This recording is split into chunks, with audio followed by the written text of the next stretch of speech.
muy contenta. Sino que lo celebramos. Sí, lo celebramos. Está con nosotros Alejandro Dolina. ¿Qué tal? ¿Cómo están? ¿Qué tal? Qué placer. Bien, bien, muy bien. Qué bueno. Qué recreo. Sí. Qué recreo. A mí, puedo ser un poco autorreferencial. Yo cuando vine a Buenos Aires, una de las primeras cosas que hice fue ir a ver a Dolina al Tortoni. Y sí. Era como una peregrinación. No sé si es un buen debut para conocer Buenos Aires, ¿no? ¿Cómo que no? Había lugares más atractivos. Bien, No, eso quiero decir. claro. Seguramente estaba lleno de lugares más atractivos. No. ¿Te cuentan mucho eso? Que te fueron a ver, anécdotas. Me cuentan bastante. Sí, sí. Y yo agradezco eso. Yo creo que quizá la recompensa mayor que un artista puede tener son esos cuentos. Porque muchas veces uno hace una creación artística, vamos a llamarle así pomposamente, creyendo que la hace en total soledad. Pasan los años, viene alguien y te cuenta que estuvo allí, y que de algún modo se conmovió, o lo que sea. Y entonces uno resignifica el pasado, lo ilumina con una luz de compañía que antes no tenía. Quiere decir que el pasado se puede modificar a partir de alguien que te dijo que no estabas tan solo como creías. ¿Qué mejor recompensa pueden darme por hacer esta minucia, ¿no? Y además hay algo que mucha gente se iba a dormir con tu voz. Se va a Sí, dormir pero con eso es tu por la voz. hora que iba el programa. De haber sido a la 1 de la tarde, quizá no hubiera ocurrido Pero tanto. es un recuerdo muy Y sí. fuerte, ese. Sí, claro, el del sí. oyente. Y, pues que la hora tiene importancia, porque a esa hora uno no solo es más crédulo, sino que le da más importancia a las cosas. Sí. Claro. Esa es la hora en que uno juzga una venganza para el otro día, que después la luz del sol viene a diluir. Dice, este tipo lo tengo que agarrar. Eso a la 1 de la mañana. Después te levantás, no pasa nada. A esta mujer le tengo que decir que siempre la quise y que me perdone. Y al otro día empiezan las obligaciones diurnas y ese vuelo nocturno, esos deseos de la noche, los fantasmas de la noche se guardan. Ahora, ¿y eso conlleva una responsabilidad extra? Saber que la gente se está yendo a dormir con tu voz, digamos. Siempre debe haber una responsabilidad acerca de lo que hacemos. Sí, sí. Aunque no exista culpa. La famosa responsabilidad sin culpa de que hablan los abogados, ¿no? Pero quiero decir que uno debe hacerse cargo aún de aquello en lo que no tiene nada que ver. Efectivamente, ¿no? Y sí, claro. Sí. Efectivamente. Leí en una entrevista que leíste al diario La Nación que tirabas todo lo que escribías para el programa, los libretos, los guiones, lo que fuera, y que después los empezaste a guardar. Sí, muy adelante. No es que los tiraba, porque esto parece una decisión, ¿no? Tomo la decisión. Los perdía. Los perdía, se iban por ahí. Y en determinado momento, cuando quise recordar alguna cosa, no lo conseguí. Y dije, creo que vale la pena guardarse algo. No es porque uno le confiera valor, sino porque hay que ayudar un poco la memoria, ¿no? Hay demasiado olvido. El olvido prevalece siempre, en lo personal, en este caso, y a veces en lo general también. ¿Y a qué cosas le das importancia hoy? ¿Perdón? ¿Qué cosas son importantes hoy para vos? ¿Qué cosas? Sí, en general, ¿qué cosas? Las de siempre, ¿no? El amor, el conocimiento. O sea, se han mantenido a lo largo del tiempo. Sí, esas son las alegrías que tiene el universo. Alegrías de amor, alegrías del pensamiento, alegrías del arte, de la amistad del otro. Esas son... Qué tiempos difíciles para todos esos conceptos que acabas de Sí, mencionar. sí. Es muy, muy difícil. Porque es difícil conectar con todas las noches. Es difícil y uno tiene la sensación, a mi juicio exacta, de que a la mayoría de las personas les importa un bledo esto. ¿Qué me viene a hablar Del amor. Pensamiento, el amor y el conocimiento y del arte, qué sé yo. ¿Y qué crees que le importa a la gente? Importa lo que yo acabo de decir. Por eso. Y para mí creo que en general nos iría mejor si prestáramos más atención al pensamiento, al amor, al otro, a la conmiseración y al humanismo. Pero bueno, sí, lo único que nos interesa es nuestra persona y sus escuetos alrededores. Entonces, será más difícil salir de las dificultades. Dificultades que son colectivas. Medio difícil solucionarlas de un modo individual. ¿Sabes que con respecto a lo que decías de las cosas importantes, una señalabas el conocimiento, y ayer comentaba acá un texto de Claudia Piñeiro que se titulaba La ignorancia jactanciosa, y lo que decía Claudia en ese texto es que la singularidad de este tiempo histórico es que hay una celebración del no saber, como no sé. Y antes eso era motivo como para, no avergonzarse, porque no hay que avergonzarse de eso, pero como para ir en búsqueda de algo. ¿No? No es inaugural esto. Yo lo he visto en el Colegio Nacional, entre tipos que después han sido próceres, Sí. pero que celebraban al que no conocía, porque tenían la sensación de que el que no sabía de algún modo estaba resistiendo al sistema. El mal alumno resistía al sistema educativo. Como si fuera una rebeldía. Como si fuera una rebeldía y como si fuera una falsación. Es decir, como si lo pusiera a prueba. Pero esa es otra manera de considerarlo. Yo creo que sí, que hay jactancia de ser ignorante y jactancia de ser cruel, ¿no? Y Parece, eso, en algunos foros pega mejor, uno es más simpático con su crueldad y con su ignorancia que con su mansedumbre, no digamos sabiduría, mínimo saber. ¿Ves las redes sociales o no? No, muy poco, muy poco. No Pero te- sí las uso. Las uso para buscar datos mucho más rápidamente que antes, ¿no? Asuntos que uno tardaba 2 semanas cuando en la época de estudiante y ahora son 2 segundos. Eso no está mal. Después, el clima, los contenidos de las redes sociales no forman parte de mis intereses. ¿Y con la crueldad cómo te llevas? Mal. No, tampoco. ¿Cómo la combatís, digamos? Me imagino mal, me imagino. La combato dentro de mí mismo, es mi última posibilidad. Trato de resistir. No siempre lo logro, ¿eh? No. Uno se enoja. ¿Te enojas mucho? Sí, claro. ¿Sí? Sí. Me arrepiento, me arrepiento mucho. He sido cruel algunas veces y he sido muchas veces un estúpido, que es una forma de ser cruel también, ¿no? Claro. La estupidez conduce a la incomprensión del otro y en consecuencia a la crueldad. Sí. Vos sabés que a partir O sea que yo de- esté en contra de la crueldad no quiere decir que Que haya sido cruel. no haya. bueno, Que que no no haya haya sido sido cruel. cruel, claro. Hubo una, no sé si está muy encima de todas las noticias políticas, pero un tema de ayer y hoy es una decisión de la justicia de evitar que se difundan unos audios de Karina Milei. Y a colación de esto, se viralizó, se difundió mucho un video que apareces vos en lo de Tato Bores, Hace muchos con años. lo de sí. la jueza Sí, sí. Servini de Cubría en ese momento y lo que hicieron. ¿Cómo ves en la comparación de estos tiempos? ¿No? Volvemos a discutir algo que pasó hace ¿cuánto? y fue en el 30 años. fue en el 92 30 esto. años. Bueno, 30 años. Muchos años, sí. ¿Te acordás de ese momento con Tato? Sí, me acuerdo. Algunos nombres suenan parecidos, ¿no? Pero lo que hay es que es la misma estructura legal. Si alguien prohíbe que se dé a conocer una clase de información, que fue lo mismo que hizo Servini de Cubría en aquel entonces, que prohibió no sé qué cosa. Y entonces la reacción de Tato fue convocar artistas, periodistas, qué sé yo. Y ahí fue como un chiste, pero también una muestra de oposición. Quiere decir que son circunstancias parecidas. Los tiempos son parecidos, no iguales, pero parecidos. Sí. Como acabo de decir, también suenan parecidos. Sí, había de todos los colores políticos en ese momento, que después un poco se empezaron a diferenciar o a ver divisiones del mundo. Estoy hablando de artistas, de periodistas y demás. Se veía muy amplio y se veía también figuras de primer nivel, ¿no?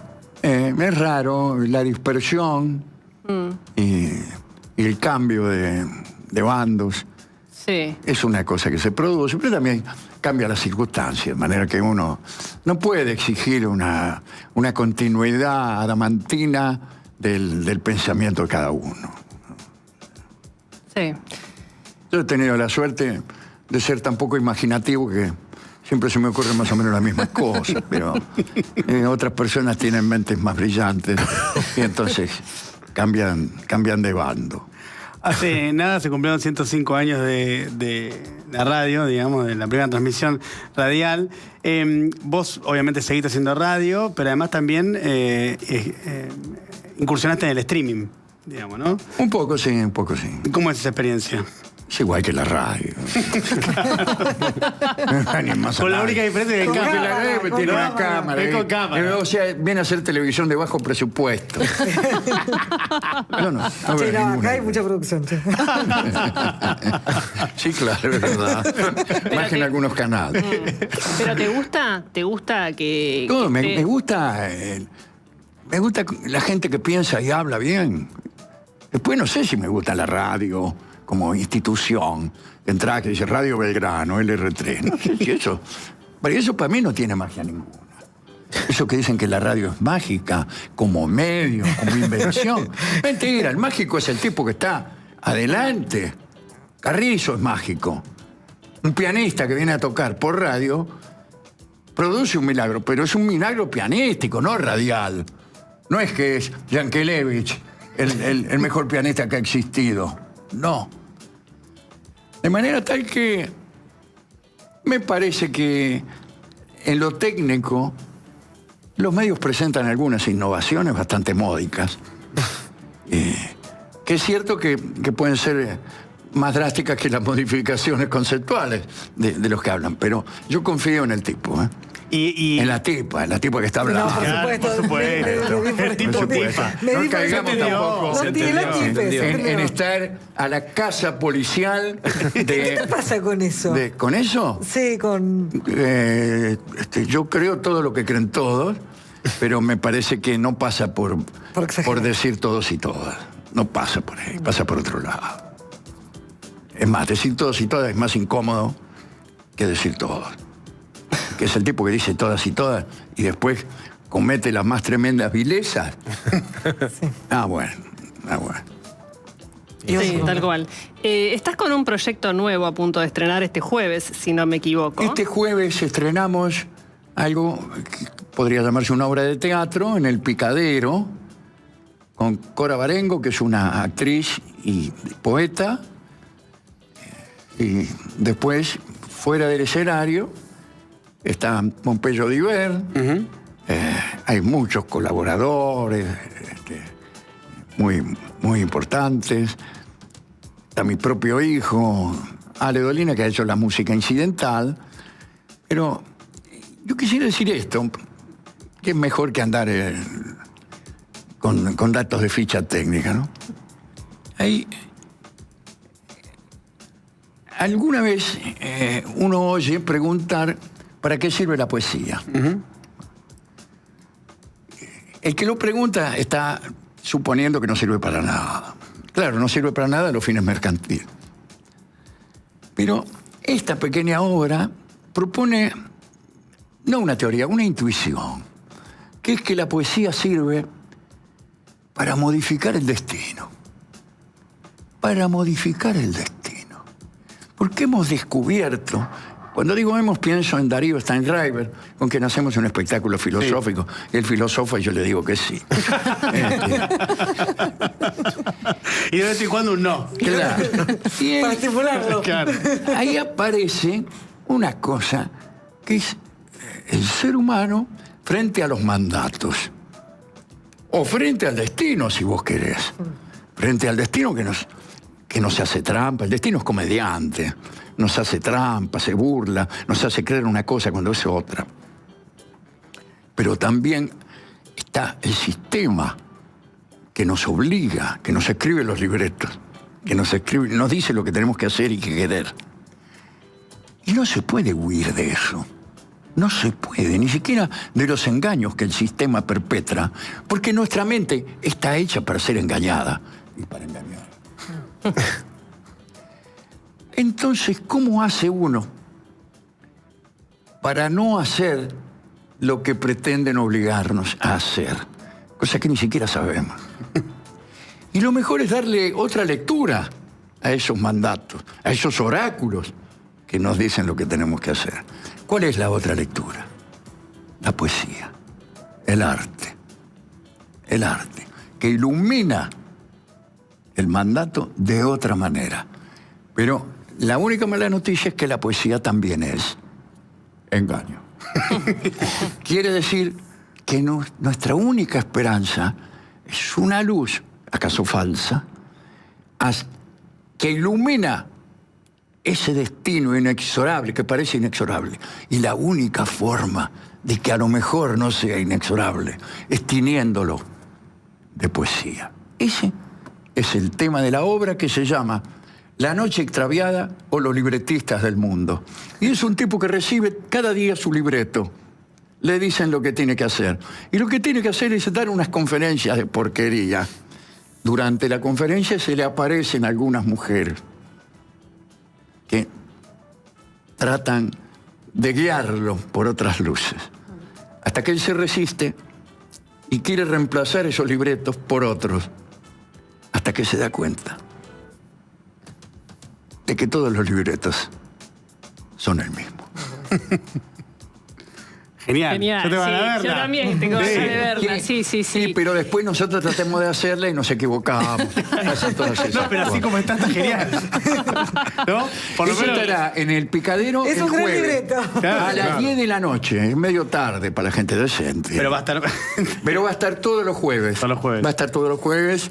Y bueno, ahí está. Nos viene bárbaro porque A las 10 nos viene bien. salimos a las Claro. 9, nos viene perfecto. Claro, dijo gente decente. Sí, claro. Sí, Claro. yo me sentí, yo también Dijo gente decente, ustedes pueden ir tranquilos. Sí, por supuesto. No, yo no me incluido. considero tal. ¿no? No, por Imagínate, eso, acá estamos me, todos- me acuesto todas estamos a las todos 4 de la preparados para ir. mañana. Pero, para ver. Sí. Ojalá venga mucha gente. ¿Qué, sí, qué, porque- hablaste de poesía, me quedé pensando en varias cosas, pero ¿a vos qué poetas te gustan si tuvieras que elegir?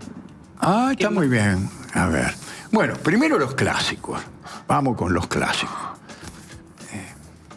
Yo era muy hincha de Quevedo.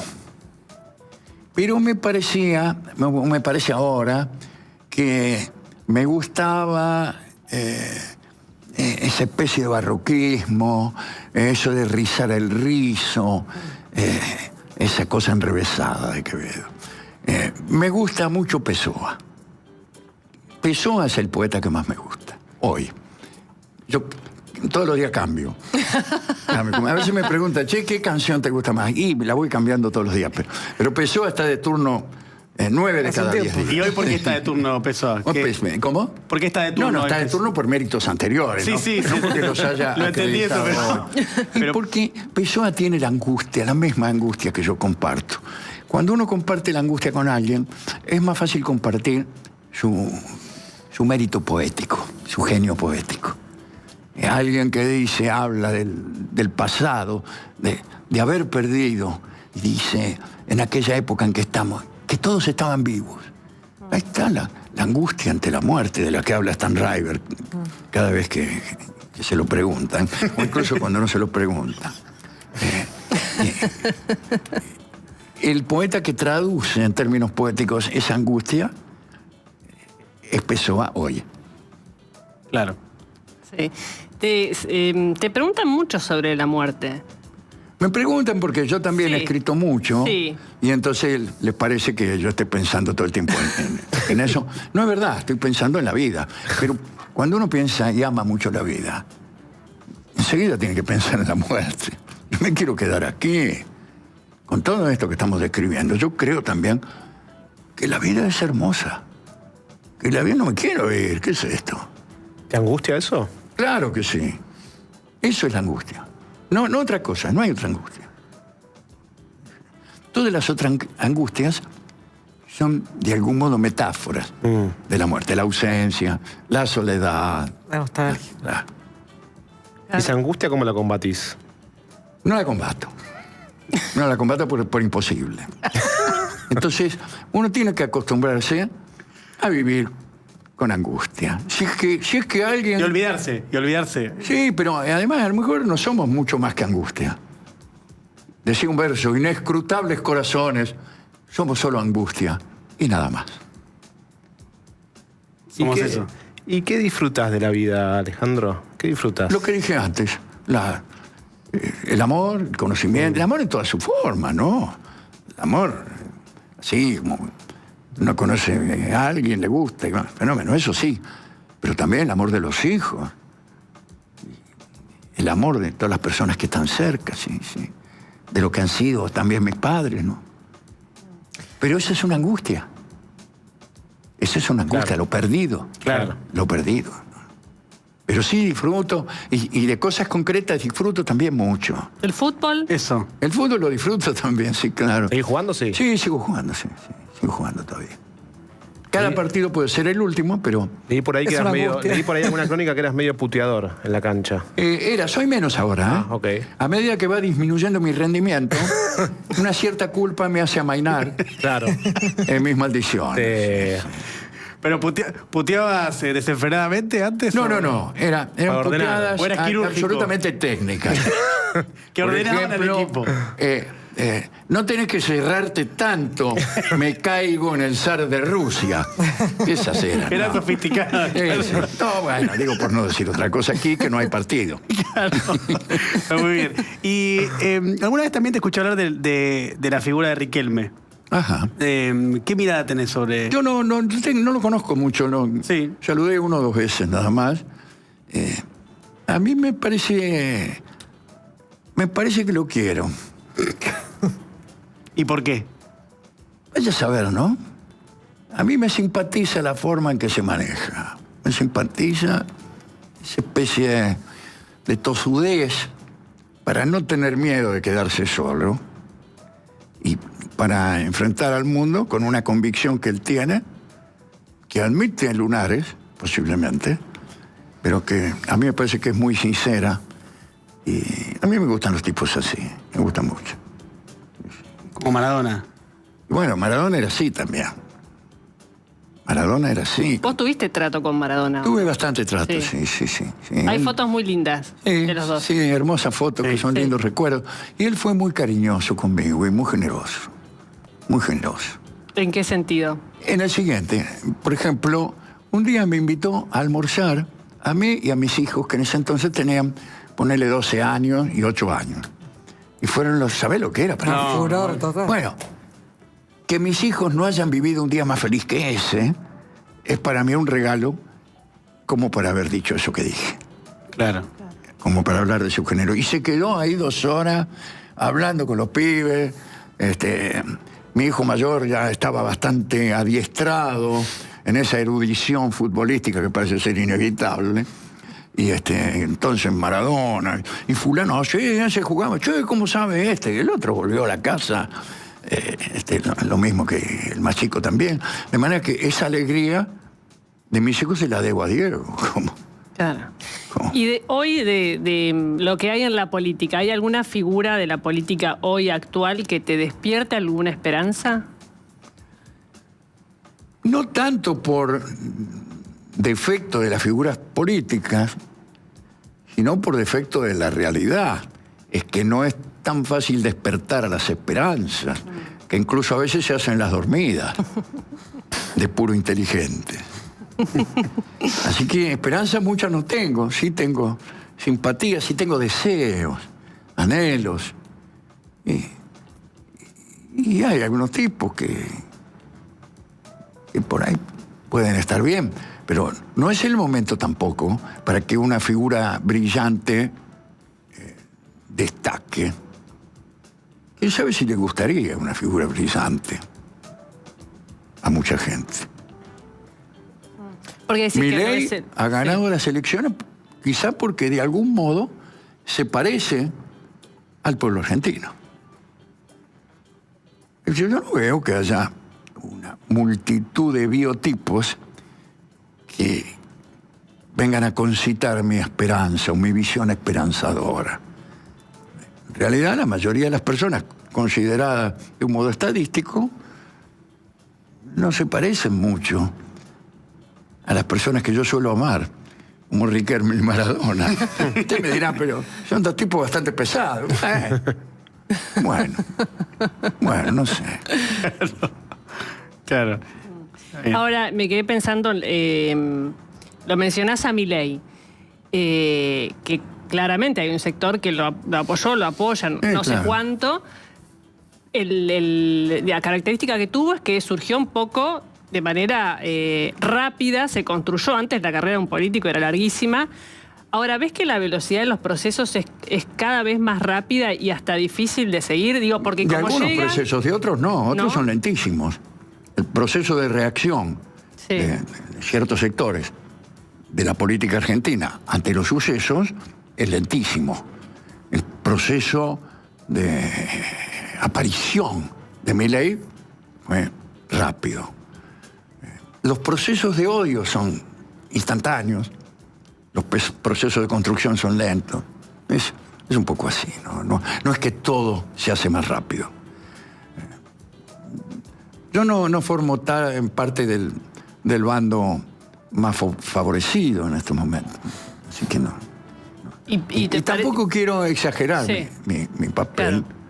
justamente por eso. Hay un poco, esto es una interpretación mía, pero de sectores políticos o de algunos dirigentes que es, frente a la ola de Milei, no hacer olas. Un poco que quedaron ahí boyando sin ningún tipo de presencia fuerte, ni de combate, ni de nada. No. Esperar que un poco esto baje. Son estrategias, pero estrategias que responden también a fines diferentes. El fin que uno tiene es preservar más o menos sana la economía de la provincia que usted gobierna. Por ahí no le conviene ser tan Sí. susceptible. Son decisiones que toma cada uno. Yo podría decir que algunas de ellas no me gustan nada. Pero así está ocurriendo. ¿Sos en general negativo en la mirada del futuro o no? Del país. Siempre la mirada al futuro es negativa, por razones que no hace falta que explique. Pero, sin embargo, así como la poesía, merced a un engaño. Un engaño no de trampa, sino un engaño que va construyendo la propia luz que uno arroja. Así como la poesía nos sirve para ser un poco más optimista.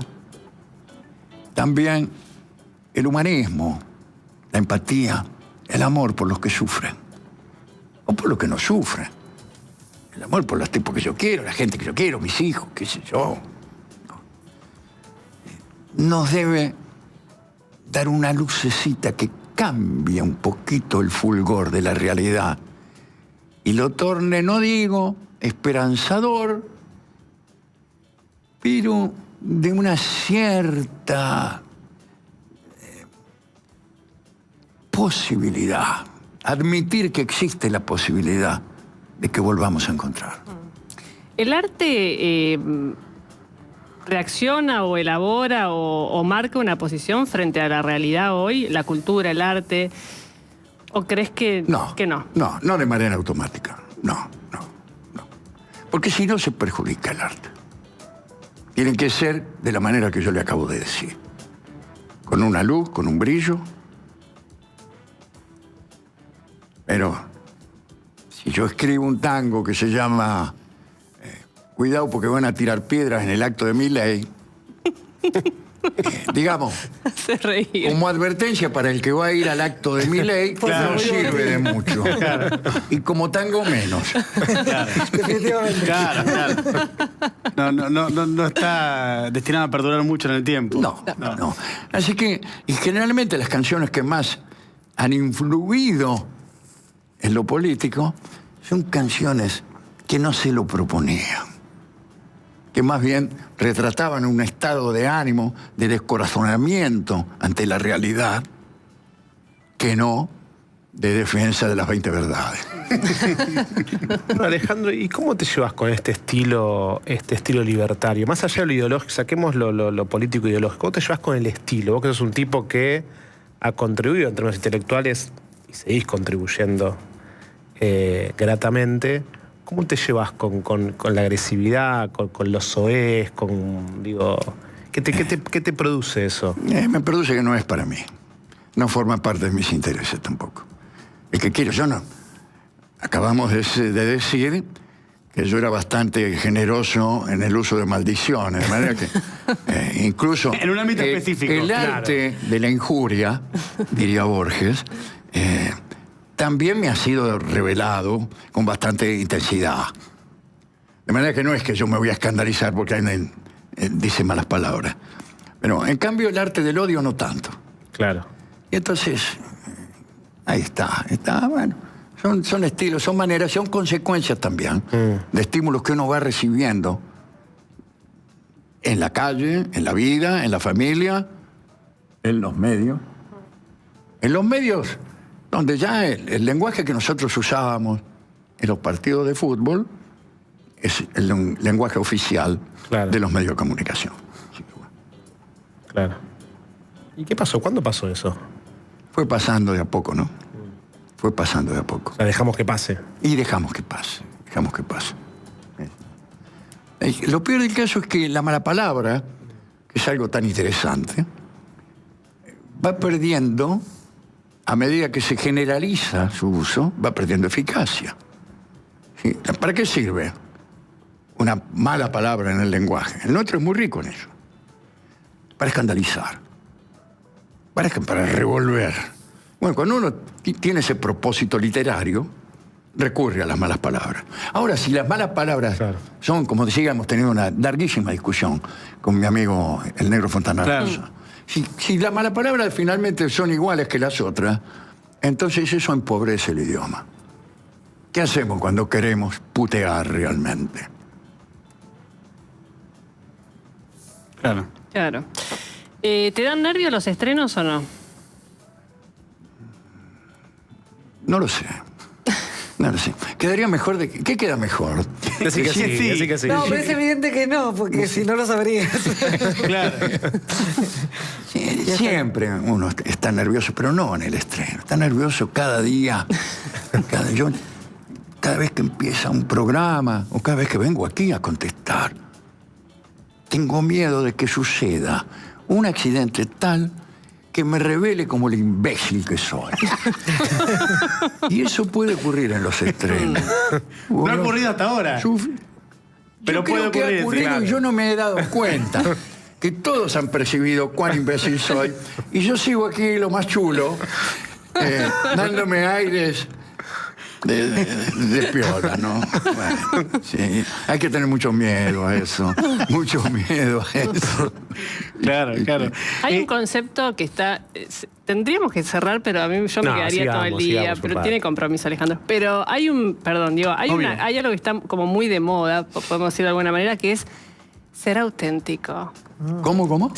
La autenticidad. Sí, como un valor supremo, ¿no? Ser genuino. Como un valor supremo. Qué lindo lo que has dicho. Si es verdad. Y si lo importante, dice un tipo, es ser auténtico. Auténtico, que no auténtico imbécil, por ejemplo. ¿Cómo vas a tener fe en tu autenticidad? ¿De dónde saliste? ¿No es mejor ser cauto? Y entonces, ir cada tanto fijarse a ver lo que uno dice, a ver si era cierto, a ver si está bien, a ver si las cuentas las sacamos bien, a ver si los poemas que recitamos son como yo creía que eran. En la duda vamos a encontrar muchísimos amigos. En la certidumbre, fíjese que todos los príncipes en sus discursos dicen estar persuadidos. Estoy persuadido de que, estoy convencido de que.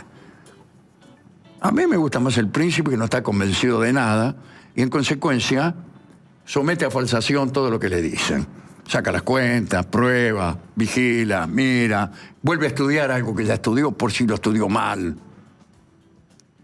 Confía y desconfía alternativamente. Bueno, pero el tipo que está persuadido, que sigue para adelante, yo estoy convencido que estoy... Ese tipo, antes que nada, es peligroso. Es peligroso, porque va a perseverar en el error. Usted no lo va a desengañar con una cuenta revisada, ¿no? ¿Qué me importa a mí? 3 más 3 son 17, sí, no sé, qué sé. Lo importante es ser auténtico. Gracias, Alejandro, un placer. Gracias a ustedes. Muchas gracias. Esta conversación, te escuchamos muchos años. Y te vamos a ir a ver. Sí, al te teatro, vamos a ir a los ver el jueves. A las 10 de la noche. Bueno. No sé si quiere que vayamos. Claro que quiero que Calculo que vayan. sí. Pero separaditos. así. Estimo que sí. Sí, los vamos a invitar para que vayan No, y no vean vamos a pagar que en entrada, realidad no les vale. gustó acá, pero después cuando lo ven es otra cosa. Como suele ocurrir. Que nos gustó. Bueno, te volvemos a traer Que lo que en esta. realidad nos había gustado muchísimo era cómo vos nos habías contado que iba a ser la obra. Claro, la venta. Claro. Estuvo muy bien. Ok, muy bien. Bueno, muchas gracias. Gracias, No, gracias, gracias. por haber Muchas venido. gracias. 7:45. Qué difícil. Vamos a la incógnita del día Sí. y después vamos a la tanda. La verdad que un placer esta Sí, conversación sí. con Dolina. Muy lindo. Sí. Sí, Fede, te quiero ver. y después de este momento vamos